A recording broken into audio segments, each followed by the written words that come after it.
В предишния урок видяхте дядо, дядото, баща, бащата, радост, радостта, нощ, нощта, такси, таксито, интервю, интервюто.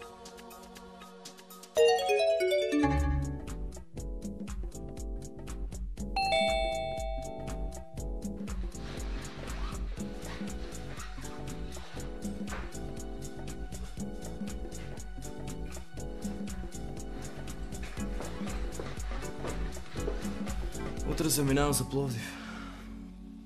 Ще дойдеш ли с мен? С какво ще пътуваме? С автобус? С автобус? Мразя автобусите. Предпочитам с кола. Хайде, бе, ще си изкараме страхотно. Ще ти покажа Тракия. Тракия ли? Това е квартал на Пловдив, в който аз живея. Кварталът е стар и е много хубав. Има много красиви къщи. Но ти не живееш в къща. Аз живея в блок. Блокът е нисък, но е много, много красив. Ще те запозная с родителите си, с брат ми. Родители, братя, пътуване с автобус? Не, благодаря. Предпочитам да си стоя в София. Ще се обадя на Катя и Таня и ще отидем на дискотека. Да, ще бъде страхотно.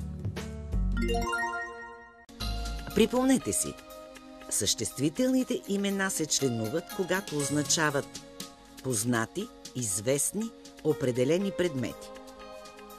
Това е квартал. Кварталът е стар.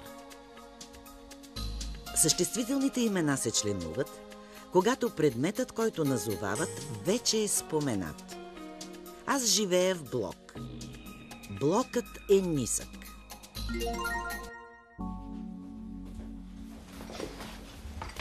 Ще дойдеш ли? Ще ми разкажеш ли за Пловдив? Как изглежда домът ти? Намира се на широка улица, от двете й страни има много дървета. Жилището е хубаво. А голямо ли е? Не е голямо, но е уютно и светло. Преди живеехме в друг апартамент, но новото жилище е по-хубаво. И съседите са по-добри. Единият има голямо куче. Преди се страхувах от голямото куче, но то е добро. Лае, но не хапе. Пловдив ще ти хареса. Не искам да ходя в Пловдив. Какво да правя? Трябва да измисля нещо. Припомнете си, прилагателното име е дума, с която се назовават качествата на предметите, хората, животните. То се прибавя към съществителните имена. Широка улица, нов апартамент, добър съсед, голямо куче.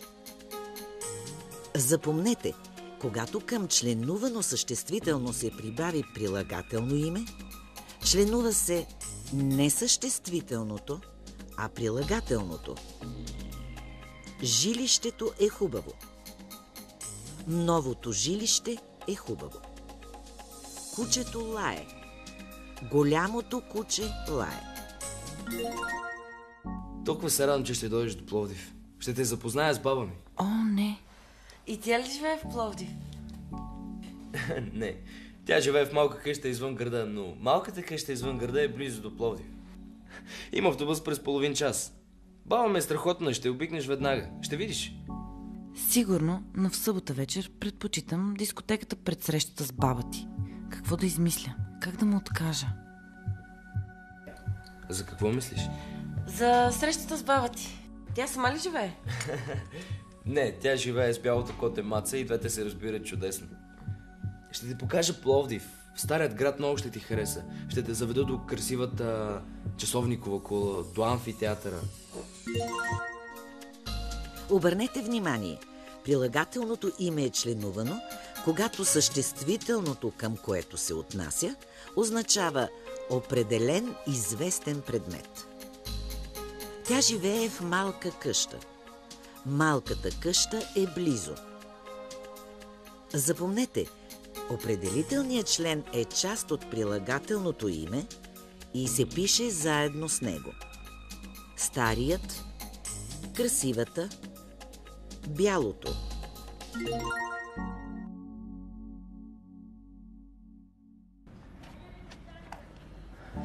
Знаеш ли, няма да дойда. Ще притесняваме родителите ти. В никакъв случай. Виж, апартаментът не е голям, но е удобен. Има просторен светъл хол, стая, спалня, дори работен кабинет и детски кът. Има и широк балкон, като твоя, пълен с цветя. Ще ти хареса, ти обичаш цветята. Ще трябва да измисля нещо друго. Припомнете си, прилагателните имена от мъжки род завършват на съгласен звук или на «и».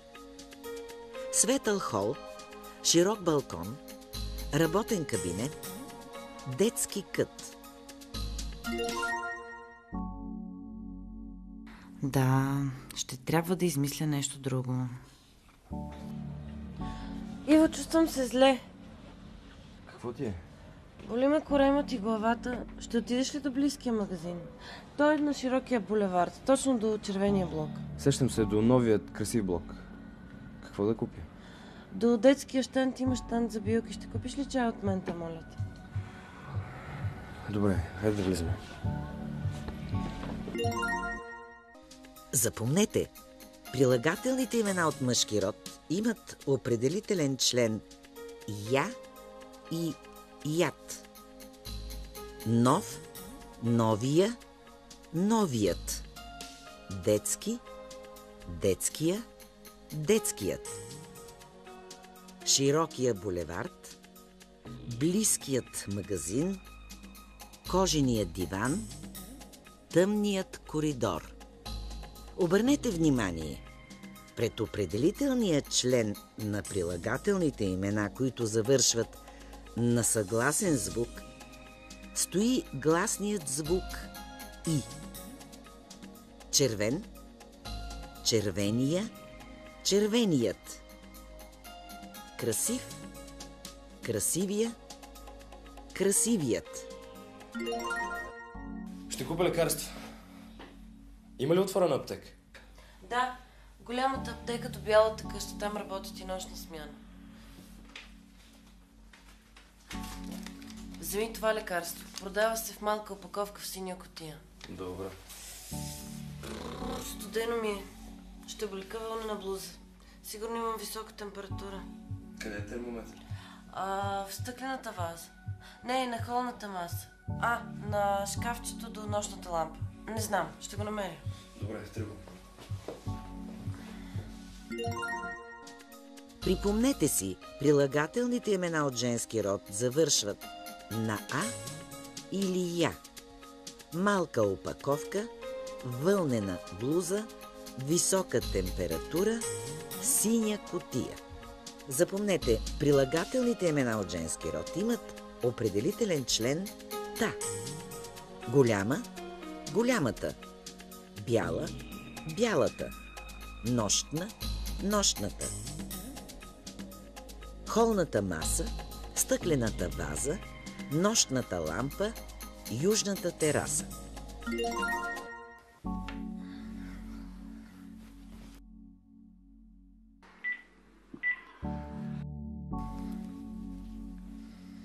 Ало, Кате, как си? Добре съм, но се правя на болна. Не съм болна, но Иво иска да ходи в Пловдив при родителите при баба му. Чувствам се виновна, но какво да правя? Разбира се, че го обичам, но не ми се ходи в Пловдив. Слушай, обади се на Танчето, утре да отидем на дискотека. Да, по-женски. Чудесно. До скоро.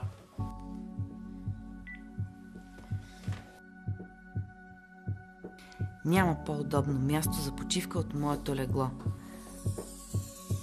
Как ли изглеждам? Приличам ли на болна? Ще се погледна в огледалото. Тук имаше едно кръгло огледало. Не знам къде е. Гладна съм. Консерва от птиче месо, краве мляко, овче сирене. Припомнете си, прилагателните имена от среден род завършват на «о» или «е». Меко легло, удобно място, кръгло огледало, птиче месо, краве мляко, овче сирене.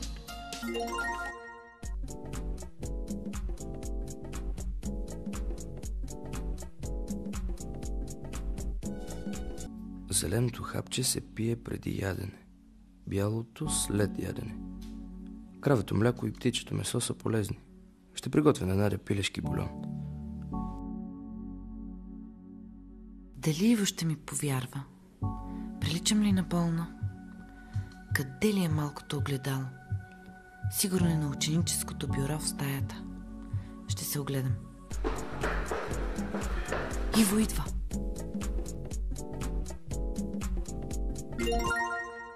Запомнете, прилагателните имена от среден род имат определителен член то.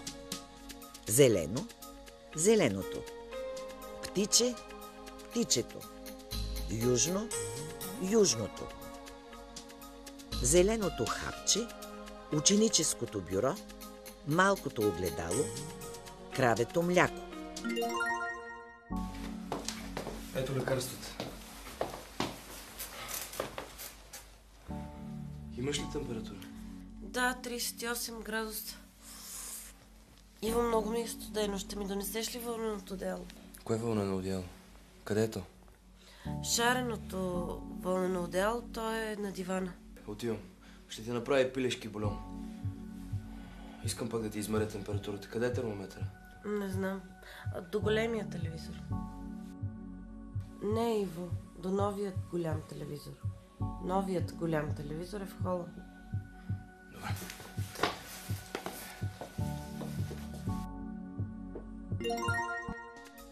Запомнете, ако пред съществителното име има повече прилагателни, членува се само първото от тях. Големият телевизор е в хола, но новият голям телевизор е в хола. Вълненото одеяло е на дивана, но шареното вълнено одеяло е на дивана. Ще й направя горещ чай. Горещият чай е полезен. Ще я стопли. Ще сложа и мед.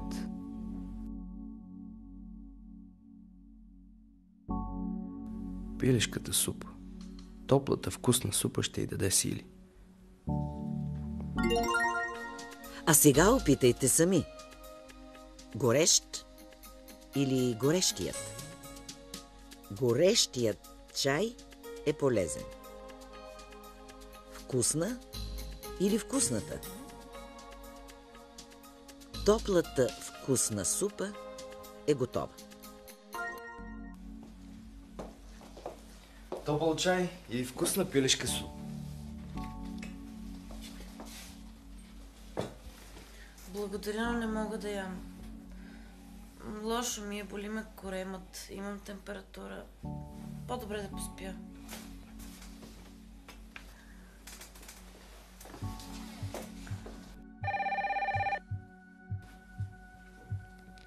Да, Кати. Няма ли да ходим на дискотека? Заминавате. Аз какво ще правя сама в София? Къде ще ходите? В Пловдив. Това е чудесно. Идвам с вас. Така всички ще са доволни. Ще бъда с Иво и с приятелките и няма да скучая. Иво! Иво! Вече съм добре. Идвам с теб. Какво? В никакъв случай. Трябва да останеш тук и да се лекуваш. Казвам ти, добре съм, ето виж ме. Това е прекрасно, значи аз ще замина спокоен. А ти трябва да останеш тук и да си почиваш. Това е важно за здравето ти. Чао. Какво стана? Всички заминават, а аз ще стоя тук и ще умирам от скука. Какво ще правя сама? Как беше поговорката? Да, сетих се. От 2 стола та на земята. В този урок видяхте. Жилището е хубаво. Новото жилище е хубаво. Широкия хол. Тъмният коридор. Холната маса. Нощната лампа. Мекото легло. Ученическото бюро. Големият телевизор е в хола. Новият голям телевизор е в хола. Вълненото одеяло е на дивана. Шареното вълнено одеяло е на дивана.